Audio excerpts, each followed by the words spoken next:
حاضرین ناظرین سامعین السلام علیکم۔ میں آپ کا میزبان ڈاکٹر شہزاد شمیم، اور جناب آج کی نشست جو ہے وہ عورت کا مقام قرآن کی روشنی میں اس کا 29واں حصہ ہے، اور آج کی نشست میں ذکر ہوگا اطاعت صرف اللہ کی، تدبر فی القرآن، اور افواہوں پر کان نہ دھرو، اور آخر میں ڈسکس کریں گے منافق لوگ رسول کریم صلی اللہ علیہ وسلم کے ارشادات اکرامی کے خلاف سازشیں کرتے تھے۔ تو ان تمام موضوعات پہ ڈسکس کریں گے قرآنی اسکالر انجینئر محمد طفیل چاہد صاحب۔ میں ان سے ریکویسٹ کروں گا کہ اس کے اوپر قرآن کی روشنی میں ہمیں آگاہ فرمائیں۔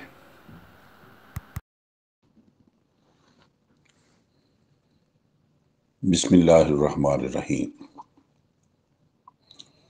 آج 6 نومبر ہے اور سن ہے 2022۔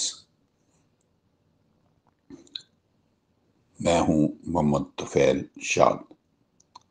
حاضرین و سامعین السلام علیکم۔ ہمارا موضوع عورت کا مقام قرآن کریم کی روشنی میں جاری و ساری ہے۔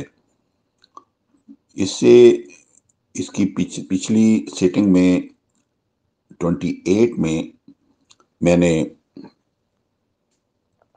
سورہ النساء کی 79 آیت کا مطالعہ کیا تھا۔ آج میں اس کو پھر سے دہرائے دیتا ہوں۔ بسم اللہ الرحمن الرحیم۔ ما اصابک من حسنۃ فمن اللہ وما اصابک من سیئۃ فمن نفسک وارسلناک للناس رسولا وکفی باللہ شہیدا۔ اب اس کا مفہوم۔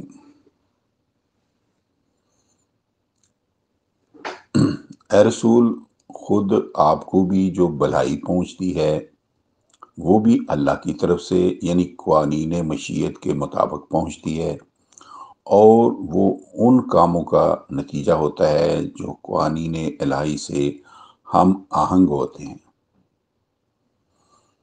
اور آپ کو جو تکلیف پہنچتی ہے وہ بھی قوانین مشیت کے مطابق پہنچتی ہے، وہ آپ کی طرف سے کسی تدبیری کمزوری کا نتیجہ ہوتی ہے۔ ہمارا قانون آپ کی رعایت بھی نہیں کرتا، کیونکہ ہم نے آپ کو لوگوں کی طرف پیغام رساں بنا کر بھیجا ہے، آپ کو قوانین مشیت میں دخیل نہیں بنایا، اور اس حقیقت پر اللہ کافی گواہ ہے۔ اس آیت میں با جو ہے لفظ جو استعمال ہوا ہے وَكَفَى بِاللَّهِ شَهِيدًا، اس میں با جو ہے یہ زائدہ ہے، اس لیے اس کا معنی نہیں لکھا گیا۔ اس آیت مجیدہ میں قوانین مشیت کی محکمیت اور حضور کی بشری حیثیت 18/110 کا اعلان کیا گیا ہے، لیکن حضور کی رسولی حیثیت یہ ہے کہ آپ احکام خداوندی کی تبلیغ میں 100% امین اور قرآن کریم کے فرما بردار تھے۔ پیغام الہی میں مطلقاً کمی بیشی نہیں فرماتے تھے۔ یہی وجہ ہے کہ سلسلہ درس کی اگلی عین متصلہ آیت میں ارشاد ہوا ہے کہ رسول کی اطاعت ہی اللہ تعالیٰ کی اطاعت ہے۔ 4/80۔ من یطع الرسول فقد اطاع اللہ ومن تولی فما ارسلناک علیہم حفیظا۔ حقیقت یہ ہے کہ جو کوئی اطاعت کرے اللہ کے رسول کی تو بے شک وہ اطاعت کرتا ہے اللہ کی۔ جس نے اللہ کے رسول کی اطاعت سے منہ موڑا تو اے رسول، ہم نے آپ کو لوگوں پر داروغہ بنا کر نہیں بھیجا کہ آپ لوگوں سے زبردستی اطاعت کروائیں۔ تو آج کے سبق میں جو ہم اس میں آگے موضوع کور کریں گے، اس میں عطائت صرف اللہ تعالیٰ کی ہے، اور دوسرا موضوع یہ آئے گا منافق لوگ رسول کریم کے ارشادات گرامی کے خلاف سازشیں کرتے، اور پھر آئے گا تدبر فی القرآن کی تاکید، اور پھر آخر میں ہم ذکر کریں گے افواہوں پر کان نہ دھرو۔ تو اس آیت کے بعد عطائت صرف اللہ تعالیٰ کی ہے، اعلان الہی ہے کہ حکم صرف اللہ تعالیٰ کا ہے، این الحکم الا للہ، 6/57، 12/40 اینڈ 67۔ نیز اعلان فرمایا ہے ولا یشرک فی حکمہ احدا، 18/26، اور اللہ کسی ایک کو بھی اپنے حکم میں شریک نہیں کرتا۔ اور یہ بھی ظاہر ہے کہ عطائت ہوتی ہے حکم کی، پس عطائت صرف اس کی ہوگی جس کا حکم ہوگا، پس جبکہ اللہ کے سوا کسی کا حکم ہے ہی نہیں، تو اللہ کے سوا کسی کی عطائت واجب ہی نہیں، پس مطاع حقیقی اللہ تعالیٰ ہے، اور رسول مقبول خود اللہ تعالیٰ کے مطیع تھے۔ آپ چونکہ اللہ کے رسول یعنی اس کا حکم پہنچانے والے تھے، اور اتنے بڑے امین تھے کہ اللہ کے حکم میں اپنا کوئی حکم شریک ہی نہیں کرتے تھے، 18/26۔ اس لیے آیت بالا 4/80 میں رسول کی عطائت کو اللہ ہی کی عطائت قرار دے کر ایک طرف رسول کی شان عطائت الہی کی انتہا بیان کر دی ہے، اور دوسری طرف وحدت محکم و عطائت کی تائید فرما دی ہے۔ 8/20، 9/99 اور 9/62 اور 9/74 کے حوالوں سے اس سے پہلے ثابت کیا جا چکا ہے کہ آتی اللہ و آتی الرسول میں اللہ کی عطائت بذریعہ رسول کا حکم ہے، نہ اللہ اور رسول کے دو الگ الگ حکموں کا تصور دیا گیا ہے، نہ اللہ اور رسول کی دو الگ الگ عطائتوں کا حکم دیا گیا ہے۔ جیسے کہ اوپر دی ہوئی آیتوں میں اللہ اور رسول کے لیے تثنیہ کی بجائے ضمیر واحد آئی ہے، 8/20 میں آتی اللہ و رسولہ ولا تولوا عنہ، ہو جو ہے نا یہ واحد کی ضمیر آئی ہے، اس لیے پس اللہ اور رسول کی دو الگ الگ عطائتوں کا تصور مطلقاً غیر قرآنی ہے۔ تو یہ جو آیت بالا 4/80 میں اس چیز کا بطلان کر کے عطائت واحدہ کا اعلان کیا گیا ہے کہ ہمارا رسول خالص ہماری عطائت کرتا ہے، اس لیے جو کوئی رسول کی عطائت کرتا ہے وہ اللہ کی عطائت کرتا ہے۔ عطائت صرف ایک ہے، اللہ کی ایک سے زائد عطائتوں کا از روئے قرآن کریم تصور تک نہیں کیا جا سکتا۔ اب ہے جو دوسرا پوائنٹ ہے، وہ منافق لوگ رسول کے ارشادات گرامی کے خلاف سازشیں کرتے تھے۔ تو سلسلہ درس کی اگلی آیت مجیدہ میں زمانہ رسالت کے ان لوگوں کی خبر دی گئی ہے جو اپنے آپ کو رسول مقبول کا عطائت گزار بتاتے تھے، لیکن جب حضور کی مجلس مبارکہ سے چلے جاتے تو اپنی مجلسوں میں آپ کے ارشادات کے خلاف مشورے اور سازشیں کیا کرتے تھے، تاکہ حضور کا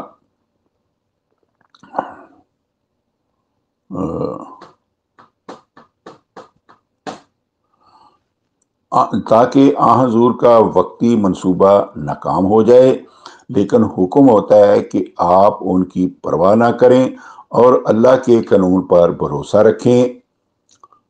تو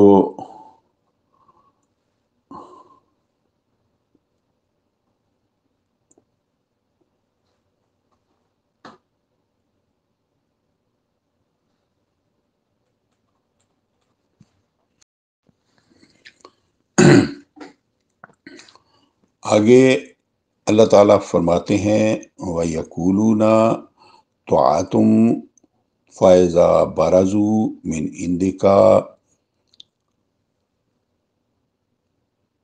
بَيْتَ طَائِفَةٌ مِّنْهُمْ غَيْرَ الَّذِي تَقُولُ وَاللَّهُ يَكْتُبُ مَا يُبَيِّتُونَ فَأَعْرِضْ عَنْهُمْ وَتَوَكَّلْ عَلَى اللَّهِ وَكَفَى بِاللَّهِ وَكِيلًا۔ مفہوم۔ اور وہ کہتے ہیں یعنی دعویٰ کرتے ہیں کہ وہ اطاعت گزار ہیں، پھر جب آپ کے پاس سے جاتے ہیں تو وہ اپنی مخصوص مجلسوں میں ان میں سے ایک گروہ ایسا ہے کہ وہ مشورہ کرتا ہے اس کے خلاف جو آپ نے فرمایا ہو، تاکہ آپ کا وقتی منصوبہ ناکام ہو جائے۔ حقیقت یہ ہے کہ اللہ تعالیٰ ان کے اعمال ناموں میں لکھتا ہے جو وہ سازشی مشورے کرتے ہیں۔ پس اے رسول، آپ ان کی پرواہ نہ کریں اور اپنے منصوبوں کی تکمیل کے لیے اللہ کے قانون پر بھروسہ کریں، اور اللہ کا قانون کارسازی کے لحاظ سے کافی ہے۔ اب اس میں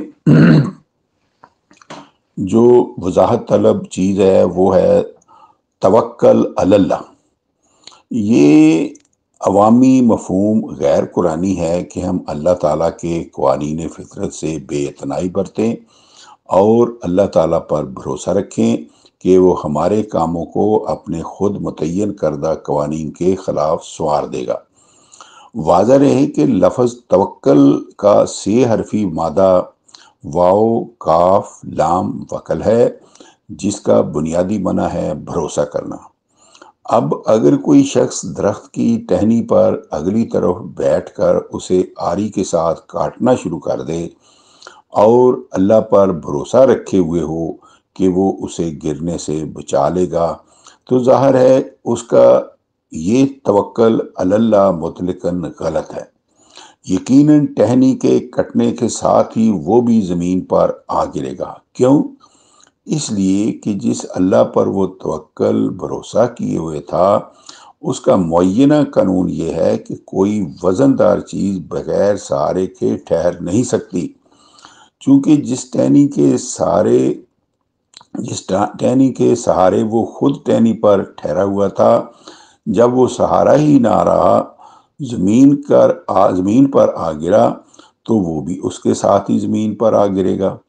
پس ثابت ہوا کہ توکل علی اللہ کا معنی یہ ہے کہ ہر مقام پر اللہ تعالیٰ کے خود متعین کردہ قوانین کے مطابق عمل کیا جائے اور اس کے قوانین کی محکمیت پر بھروسہ کیا جائے کہ وہ کبھی بھی انسان کو دھوکہ نہیں دیتے۔ واضح رہے کہ انسان کی موجودہ مادی ترقی اللہ تعالیٰ کے قوانین کی محکمیت ہی کی مرہون منت ہے۔ اب آتا ہے تدبر فی القرآن۔ تو تدبر فی القرآن کی تاکید، اس سے اگلی آیت مجیدہ میں حکم ہوتا ہے کہ مسئلہ کی گرہ قرآن کریم میں تدبر کیے بغیر نہ باندھنا، اور قرآن کریم میں تدبر اس طرح کرنا کہ اس میں تضاد پیدا نہ ہونے پائے۔ چنانچہ ارشاد گرامی ہے افلا یتدبرون القرآن ولو کان من عند غیر اللہ لوجدوا فیہ اختلافا کثیرا۔ لوگ مسائل کے اختلاف کے فیصلے کے لیے قرآن میں کیوں تدبر نہیں کرتے؟ یعنی انہیں ضرور تدبر کرنا چاہیے۔ حقیقت یہ ہے کہ اگر قرآن مجید غیر اللہ کی طرف سے ہوتا تو لوگ اس میں تھوڑا نہیں بلکہ بہت زیادہ اختلاف موجود پاتے۔ قرآن کریم میں اختلاف موجود نہیں۔ اس آیت مجیدہ میں تدبر فی القرآن کی تاکید کے ساتھ ساتھ اس امر کی تاکید کی گئی ہے، اس امر کی تاکید بھی موجود ہے کہ ایسا تدبر نہ کرنا جس کی آیات کریمات نے تضاد تخالف پیدا رکھ دو۔ چونکہ یہ اللہ کی طرف سے ہے اس لیے اس میں تضاد موجود نہیں ہے۔ سابقہ آیات میں جو توکل علی اللہ کا حکم دیا گیا ہے، سیاق کلام کے مطابق سب سے پہلے اس مسئلے کا اختلاف دور کرنا ضروری ہے کہ کیا صرف توکلت علی اللہ کہہ دینے سے توکل علی اللہ کے تقاضے پورے ہو جاتے ہیں، یا تکمیل مقصد کے لیے ہمیں خود کوشش کرنی ہوگی، اور پھر کوشش کے دوران کیا اللہ تعالیٰ کے قوانین فطرت کو نگاہ میں رکھنا ہوگا، یا ان کی مخالفت کرنے سے توکل علی اللہ کے تقاضے پورے ہو جائیں گے۔ پھر اللہ تعالیٰ یہ فرماتا ہے، حکم دیتا ہے کہ افواہوں پر کان نہ دھرو۔ منافقوں کی طرف سے رسول کریم کے وقتی منصوبوں کے خلاف سازشوں مشوروں کی ایک صورت اس سے اگلی آیت مجیدہ میں بتائی گئی ہے کہ وہ رسول کریم کے خلاف پھیلائی گئی افواہوں کو بلا تصدیق عام کرتے رہتے تھے۔ تو اللہ تعالیٰ نے اس سلسلے میں فرمایا ہے، وَإِذَا جَاءَهُمْ أَمْرٌ مِّنَ الْأَمْنِ أَوِ الْخَوْفِ أَذَاعُوا بِهِ وَلَوْ رَدُّوا إِلَى الرَّسُولِ وَإِلَى أُولِي الْأَمْرِ مِنْهُمْ بِعِلْمِهِ الَّذِينَ يَسْتَنبِطُونَهُ أُولِي الْأَمْرِ مِنْهُمْ لَعَلِمَهُ الَّذِينَ يَسْتَنبِطُونَهُ مِنْهُمْ وَلَوْلَا فَضْلُ اللَّهِ عَلَيْكُمْ وَرَحْمَتُهُ لَاتَّبَعْتُمُ الشَّيْطَانَ إِلَّا قَلِيلًا 4/83۔ اور منافقوں کی حالت یہ ہے کہ جب انہیں کوئی خبر دشمن کی طرف سے امن یا خوف کی ملتی ہے تو اسے بلا تحقیق مشہود کر دیتے ہیں، جس سے عوام میں امن کی خبر سے بے پرواہی اور خوف کی خبر سے دہشت پھیل جاتی ہے، اور اگر وہ اس خبر کو اللہ کے رسول کی طرف لٹائیں یا اپنے میں سے رسول کے مقرر کردہ اعمال کی طرف لٹائیں تو بے شک ان میں سے وہ لوگ جو کھوج لگاتے ہیں وہ اس خبر کی حقیقت کو جان لیں تو اچھا ہو، اور اگر تم اللہ کا فضل اور اس کی رحمت نہ ہو جس نے تمہیں خبروں کی تحقیق کا حکم دیا گیا ہے تو تم بری خبر اڑانے والے شیطان کی اتباع کر کے نقصان اٹھا لیتے، مگر تھوڑے ہوتے جو اس غلط خبر کے ضرر سے بچ جاتے۔ اس میں جو وضاحت طلب الفاظ ہیں وہ ہے اولی الامر منکم۔ تو اس کی بحث ہم سورہ 4 اور 59 کی تفسیر میں کر چکے ہیں کہ اس سے وہ متعدد اعمال مراد ہیں جنہیں خود رسول مقبول نے عوام میں سے مقرر کر رکھا تھا، آپ کے بعد جنہیں آپ کے مقدس جانشین رضی اللہ تعالی عنہم متعیر فرمایا کرتے تھے۔ دشمن امن یا خوف کی جھوٹی خبریں اڑا کر عوام میں بے پرواہی اور دہشت پھیلانا چاہتا ہے۔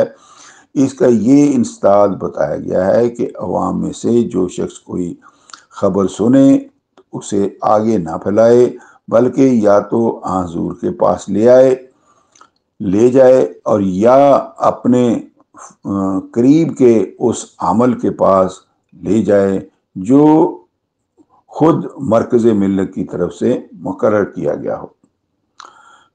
دوسرا جو لفظ وضاحت طلب ہے وہ ہے یستنبطونہ۔ اس سے مراد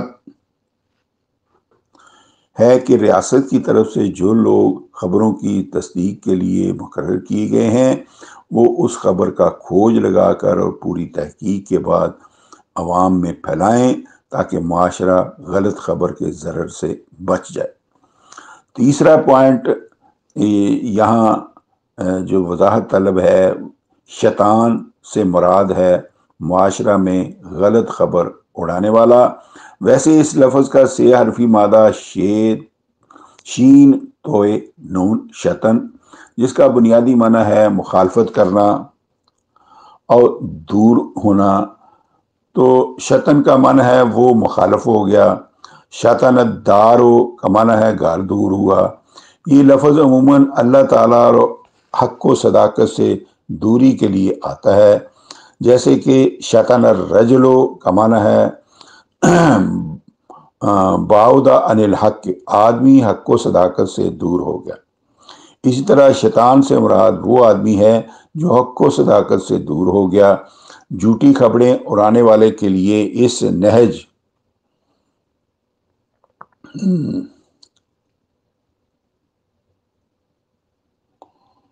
سے شیطان کا لفظ لایا گیا ہے۔ اسے اگلی آیت مجیدہ میں رسول اکرم کو مخاطب کر کے قتال کا حکم دیا گیا ہے کہ دشمن کی طرف سے اڑائی ہوئی غلط خبروں کے انسداد کریں اور دشمن کے ساتھ لڑتے رہیں۔ آپ اپنی جان کے ذمہ دار ہیں، مومنوں کو لڑائی کی ترغیب دیتے رہیں، فتح آپ کے قدم چومے گی۔ تو سامعین کرام، آج کی محفل میں اتنا ہی۔ تو آئندہ انشاءاللہ ہم سورہ النساء کی 4/84 آیت وہاں سے شروع کریں گے۔ تو وما علینا الا البلاغ، فی امان اللہ، اللہ حافظ۔ خواتین و حضرات، اسی کے ساتھ ہی آج کا سیشن اپنے اختتام کو پہنچا۔ نئی نشست میں نئے ٹاپک کے ساتھ آپ کی خدمت میں حاضر ہوں گے۔ اجازت دیجیے۔ پاکستان